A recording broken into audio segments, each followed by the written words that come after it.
வணக்கம் அன்பு சொந்தங்களே. இது ஒரு நன்றி பதிவு தான். கடந்த ஒரு சில தினங்களுக்கு முன்பாக ஒரு புது சட்டம் ஒன்று வந்திருக்கு. கொடுத்த கடனை கட்டாய வசூல் பண்ணக்கூடாது, அவங்கள சிரமப்படுத்தக்கூடாது, அவங்க சூழ்நிலை புரிஞ்சு நடந்துக்கணும்னு ஒரு சட்டம் வந்திருக்கு. இப்போ பார்த்தீங்கன்னா எல்லாமே கடனோட விளிம்பில் இருக்கோம் எல்லாருமே. முக்கியமாக பார்த்தீங்கன்னா ரூ. 1 கொடுத்தா பைக் வாங்கலாம், ரூ. 1 கொடுத்தா ஏசி வாங்கலாம், ரூ. 1 கொடுத்தா அப்படிங்கிற மாதிரி பல இஎம்ஐ கான்செப்ட் நிறைய இருந்துச்சு. இந்த புதிய சட்டத்தினால இனிமேல் அதெல்லாம் கொஞ்சம் தளரும்னு நினைக்கிறேன்.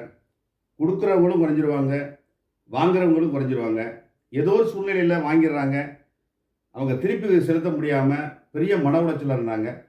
நாங்கள் கூட கிராம பகுதியில் விளையாட்டாக பேசிக்குவோம்.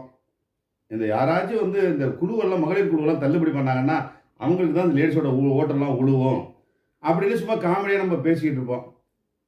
ஆனால் அந்த சம்பவம் நிறைவேறு வகையில் பார்த்தீங்கன்னா தமிழக துணை முதல்வர் ஐயா உதயநிதி ஸ்டாலின் ஐயா அவர்கள் இந்த புது சட்டத்தை கொண்டு வந்திருக்காங்க.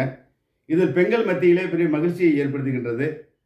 மகிழ்ச்சி ஒரு புறக்கம் இருக்க, இனிமேல் கடன் வாங்குறவங்களோட எண்ணிக்கையும் கடன் கொடுக்குறவங்களோட எண்ணிக்கையும் எல்லா சார்ந்த பேங்காக இருந்தாலும் சரி, மகளிர் குழுவாக இருந்தாலும் சரி, தனிப்பெரு நபராக இருந்தாலும் சரி, கொடுக்குறதும் வாங்குறதும் ரொம்ப குறையும். இந்த அருமையான சட்டம் எல்லாம் ரொம்ப முடி பிதுங்கி நிற்கிற நேரத்தில் இந்த சட்டம் வந்தது எல்லாருக்கும் ஒரு மகிழ்ச்சி அளிக்கிறது. நன்றி.